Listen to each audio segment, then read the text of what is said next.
They were damn near best friends. But she would obey her captain's orders, especially since he appeared to be watching them right now. He leaned forward. "Jaime, there's something you're not telling me. I can see it in your eyes. Hell, you never could lie worth a damn." She gave him a forced smile. "Vacation." Then she glanced toward the captain's office. "I'll explain later," she whispered. "I see." He too looked the captain's way. "So when does this vacation start?" "I'll know tomorrow." He frowned.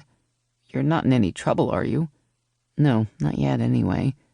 She stood and grabbed her backpack, shoving a few personal items inside. Then the file. "What's that?" "Nothing." He nodded. "You're leaving already?"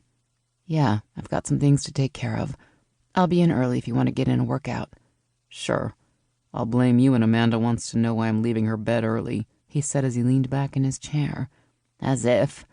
I happen to know that Amanda is not a morning person, and she'll most likely thank me, big guy, for saving her from your advances." "Very funny, Hutchinson. She likes my advances." Yeah. She walked away, then tossed over her shoulder. "See you in the morning." Chapter 3. It was unusually warm for early September, and dry. Denver hadn't seen a rain shower in more days than she could remember. At least it would be cooler up in the mountains, and thankfully the Collegiate Peaks area had rain recently.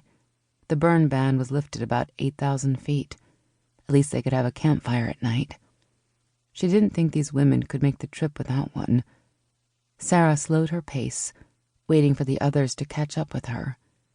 She had been pushing them harder the last week, trying to get them into good enough shape to handle their 2-week trek on hiking trails, and she thought they'd be fine. All but Sandra.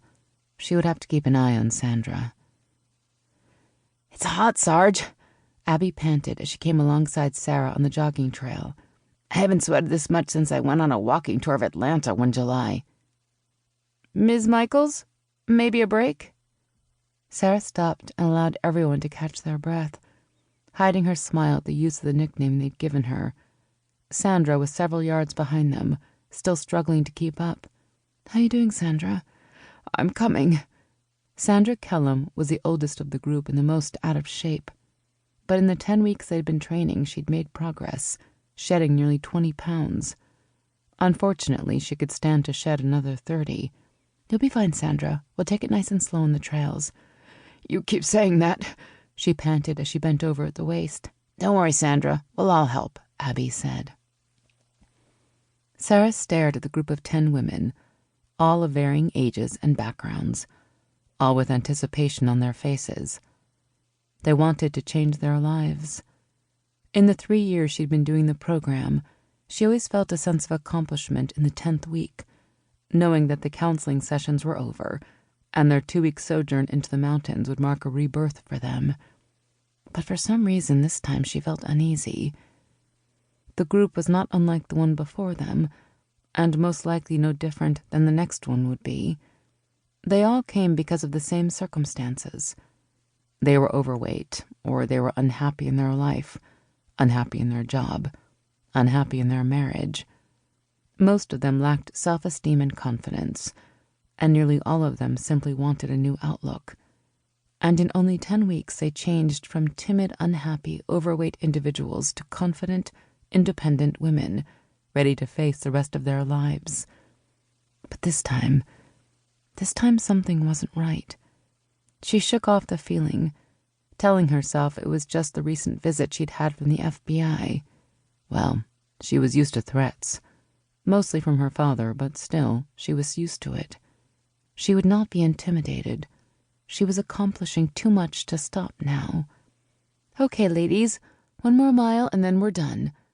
Her announcement was followed by a chorus of groans, and she headed down the trail in a fast jog, knowing they would follow.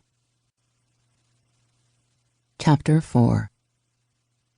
"The feds requested you? Will you keep it down?" Jaime hissed. She lowered the dumbbells to the floor and walked over to the stationary bike. "But that's good, right?" "Russ, it's a chicken shit assignment they didn't want themselves. Didn't have a female agent that backpacked. Give me a